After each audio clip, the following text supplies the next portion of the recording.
Every year, when Christmas arrives, the world fills with lights, trees, gifts, and celebrations. We talk about Secret Santa, Christmas trees, shopping sales, cakes, and decorations. Offices exchange gifts, malls are crowded, and social media is full of Christmas reels. But here's a question most people never stop to ask. So, if Christmas is about Jesus Christ, what exactly did he bring into this world? Was it just a festival, or was it just joy and kindness once a year?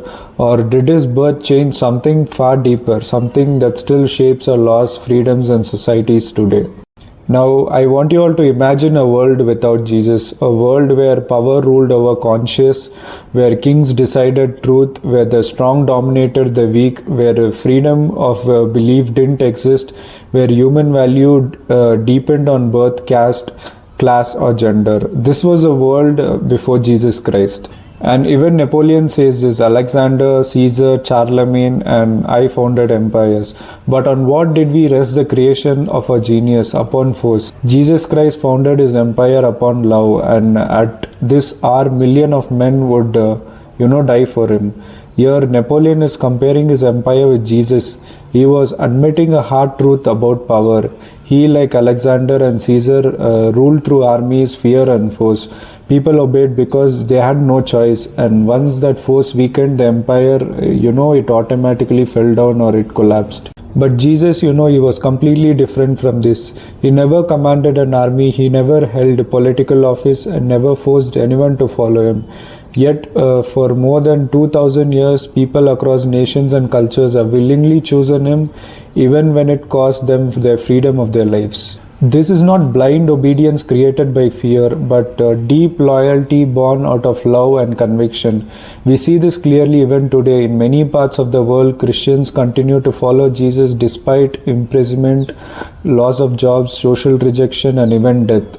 Churches are shut down, Bibles are restricted, and believers are threatened. Yet the faith, does not disappear. No political empire survives this kind of pressure without weapons of power. This is exactly what Napoleon recognized. An empire built on force may control bodies for a time, but only a kingdom built on love can command heart across centuries. Jesus didn't come with armies. He didn't come as a king. He didn't pass a political laws. Yet no single person in history has influenced human dignity, freedom of conscience, and freedom of choice more than him. The idea that he introduced quietly moved out of churches and into culture, law, constitutions, and governments. And that brings us to the world we are living in today. Today, the world looks more connected than ever before. Cultures mix, ideas travel, and lifestyle change faster than we can understand. But behind all this global influence, there is one silent force shaping everything we see: freedom of choice. From political rights to modern identity movements, from social trends to cultural shifts, almost every major change in today's world comes from one idea about human freedom. In this video, I am going to trace that journey: how globalization changed everything that we see today, how Western ideas shaped modern rights, and how early American values were built, and finally how the teachings of Jesus Christ influenced the foundation of freedom itself. This is the story of how one moral foundation shaped nations and how its misuse today is shaping our future. I request you all to please watch this video fully. Globalization, Western influence, political ideas, culture, freedom of choice, and how all these pieces are connected. So let's jump right in. Globalization simply means countries and companies around the world are connected like one huge network where ideas, cultures, goods, services, and even trends travel freely across borders. And it's like living in a global village where you can communicate, trade, and work with anyone, anywhere, and anytime. So globalization didn't just bring technology or products, it also brought powerful political ideas. For example, many Indian leaders traveled to the UK, Europe, and the US to study how modern democracies function. One of the most important example is Dr. B.R. Ambedkar. From the American Constitution, Ambedkar adopted ideas like freedom of speech, freedom of religion, equality before the law, protection against discrimination, and rights to constitutional remedies. These ideas became the cornerstone of the Indian constitution and continue to shape our freedoms today. But globalization is not only about rights and ideas, it also affects our economy. For example, when major US stock markets like the New York Stock Exchange or Nasdaq fall, the impact is felt across the world, including India's Nifty. This is because global investors, companies, and financial systems are interconnected. Globalization opened doors to growth, opportunity, and innovation, but it also, makes everyone vulnerable to global shocks. And these global connections are not just theoretical; they impact Indian industries directly. For example, H-1B visa restrictions. Stricter visa rules under Trump impacted thousands of Indian IT professionals, slowing down projects and affecting Indian tech companies. So globalization is not just about free trade, it's also about how one's country's policy can shape another country's economy. But the influence doesn't stop with politics or economics. Globalization has changed how we celebrate, eat, dress, and even think. Sharing cultures means exchanging traditions, values, and lifestyles. For example, in India we celebrate Diwali, but in many offices people also dress up for Halloween. Our festivals and global festivals now coexist. The same goes for food and lifestyle chains as well. McDonald's, KFC, Domino's, Pizza Hut, Starbucks. These came from US and Europe, but now feel completely neutral in Indian cities. The cafe cultures, takeaway lifestyles, and fast food trends are results of cultural globalization. As global cultures blend, lifestyles also change. One major example is living relationship. In major cities in India, co-living spaces allow boys and girls to stay together freely, something that became common only after Western movies, media, and social platforms normalized it. Pride parades, rainbow flags, and modern LGBTQ activism started mainly in the US and Europe. Over time, Indian cities like Mumbai, Delhi, and Bangalore adopted similar pride events. India is still adapting, but the West has already moved to extreme identity trends where some people identify as animals like cats or dogs, something that hasn't taken root in India. Now, when you combine all these, ideologies, LGBTQ identity, modern feminism, living culture, sexual freedom, and self-expression, they all revolve around one powerful concept: freedom of choice, freedom to choose your lifestyle, freedom to choose your identity, and freedom to choose what you believe in. This entire modern ideology is built on the idea that an individual has the absolute right to choose how they want to live, and globalization didn't create freedom of choice, but it helped spread it across the world. But here's the part most people don't discuss: where did this idea of freedom come from, and how did it become the foundation of Western society, and why does the West defend it so fiercely? So to understand this, we need to look deeper into the historical roots of Western civilization, roots that shape their laws, rights, culture, and moral values. And that's what we are going to do in the next section. Before we understand the foundation of the entire West, let's take a closer look at the USA first, and how its values shaped modern freedoms. When we talk about the United States, most people think of technology, Hollywood, or Wall Street. But to understand its foundation, we need to get back to 400 years to the early settlers. The first major group that shaped America were the Puritans, and they were not explorers, businessmen, or adventurers. They were religious refugees who fled Europe because they wanted the freedom to worship God without being controlled by kings or the state. They crossed the Atlantic Ocean in small ships like the Mayflower, and their dream was simple: let's build a society based on godly values where every person have dignity and freedom. Their guiding rule book was not a political manifesto, it was the Bible. They valued education so deeply that they built schools even before establishing large markets or trade centers. And this commitment to education is the reason the Puritans founded Harvard University in 1636, the very first college in America. Even though the Puritans wanted freedom for themselves, they refused freedom to others. They punished anyone who believed differently. For example, Annie Hutchinson was expelled, Roger Williams was expelled. Quakers were beaten, jailed, and even executed. The Puritans escaped persecution in Europe but sadly repeated the same persecution in America. If these strict laws had continued, America would have never become a free society, a diverse nation, a global superpower, a place where talents and ideas grow. When we talk about early Americans, many people imagine that Puritans as the main group who shaped the country. But the truth is, the Puritans tried to control religion very strictly. They believed everyone in their colony must follow the same faith, the same rules, and the same way of worship. Anyone who disagreed with them were punished, pushed out, or treated like a danger to society. But when you compare this with the teachings of Jesus, the contrast is very huge. Jesus never forced anyone to follow him. In fact, many people rejected his teachings. There's even a moment in the gospel where his own disciples got angry because the town refused to listen. They wanted to respond harshly, but Jesus calmly said, "Let's move on." He respected their freedom to accept or reject him. So that's the powerful part. The Son of God himself allowed people to say no. Yet the Puritans who claimed to follow him couldn't tolerate even small disagreements. It shows the real faith is never forced, it is chosen. But America did not grow because of this strict system. America grew because of the brave Christians who stood against the Puritans and fought for freedom. When the Puritans were drifting away from the true teachings of God and putting a lot of restrictions on people, God raised reformers against them, not to fight them with violence but to fight them with ideas. One of the strongest voices was Roger Williams, a Christian pastor and thinker. He said something very powerful for that time. Faith cannot be forced. He believed that every person must have the freedom to choose their belief. The Puritans, hated this idea, so they threw him out of Massachusetts in the middle of winter. But Roger Williams did not stop here.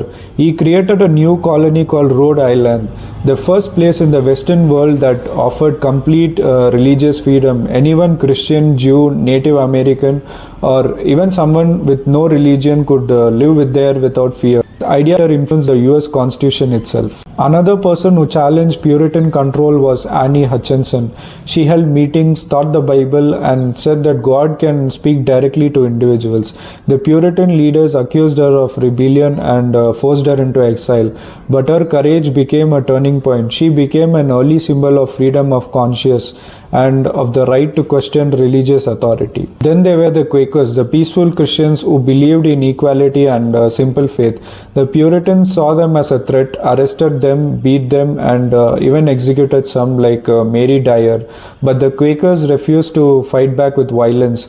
Their peaceful resistance shocked many people and slowly turned public opinion against Puritans' cruelty. Over time, their message of peace and equality helped shape American values. A little later, William Penn, another Christian leader and founder of Pennsylvania, built a colony where all religions were welcome. His holy experiment showed the world that a society with complete religious freedom can still be successful, peaceful, and prosperous. Pennsylvania quickly became one of the most stable places in America because it respected personal belief. The ideas of these Christian reformers, Roger Williams, Annie Hutchinson, and Quakers and William Penn, deeply influenced later leaders like James Madison and Thomas Jefferson. They admired these Christian defenders of freedom. They used their teachings to write laws and protected freedom of speech, freedom of worship, and freedom of conscience for everyone.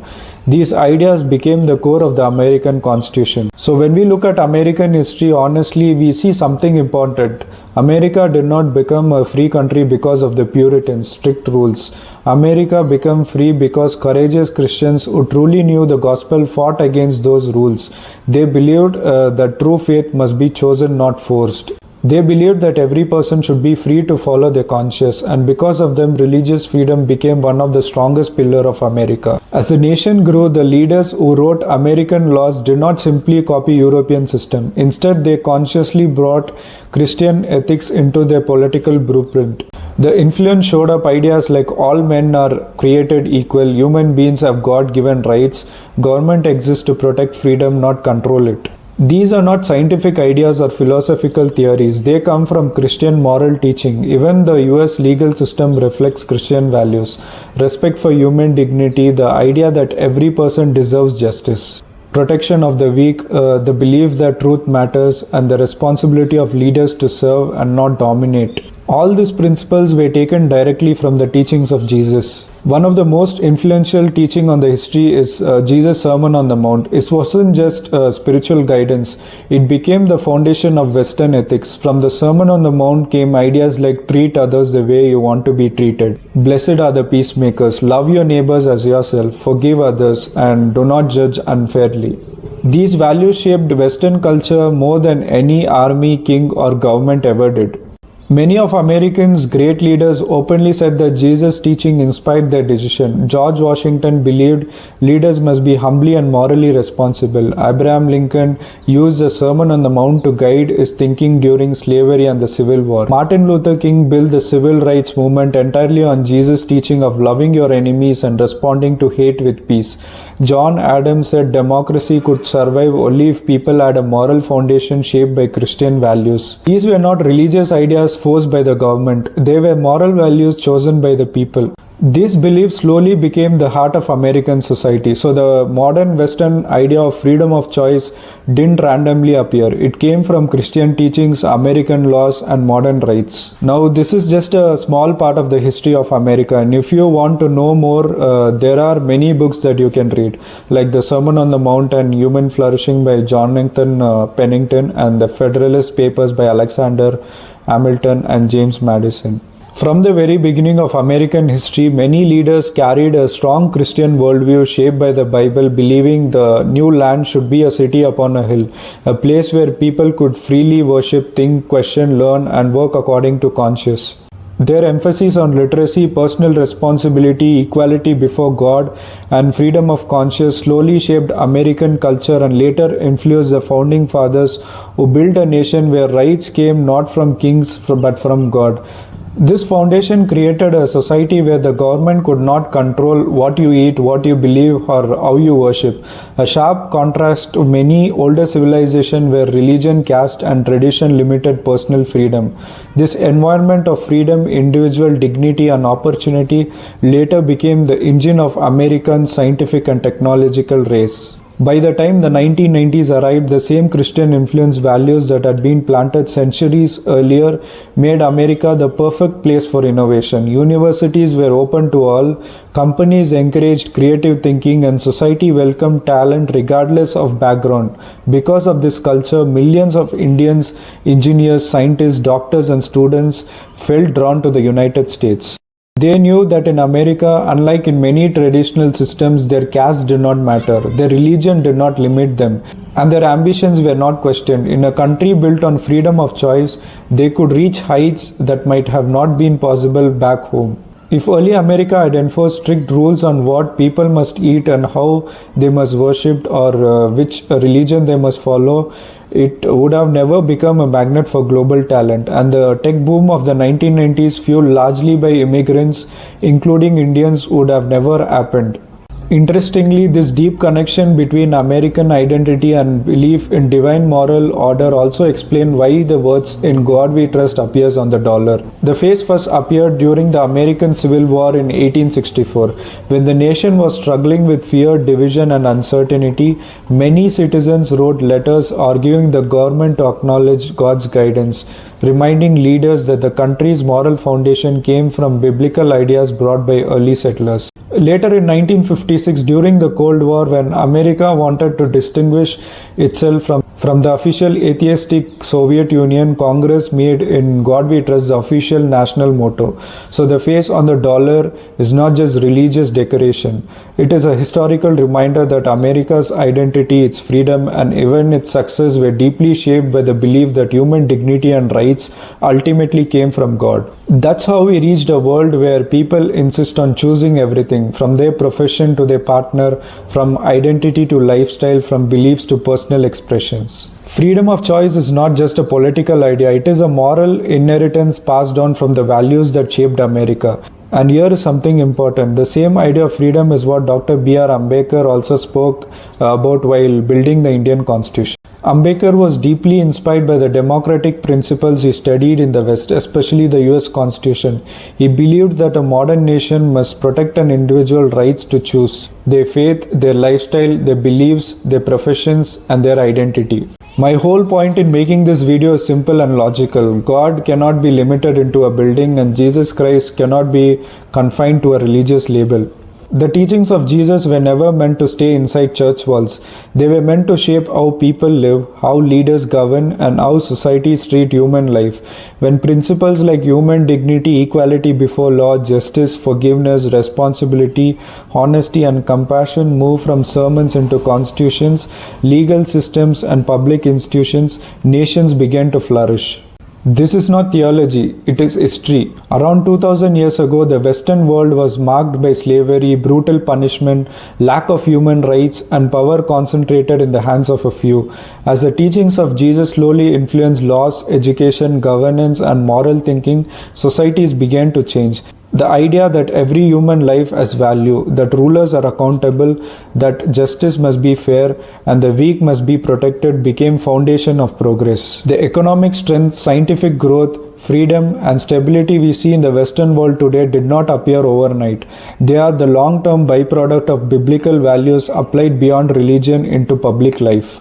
So when people say keep Jesus inside the church, they misunderstand his message. Jesus did not come to start a religion. He came to transform hearts, and transform heart build transform nations.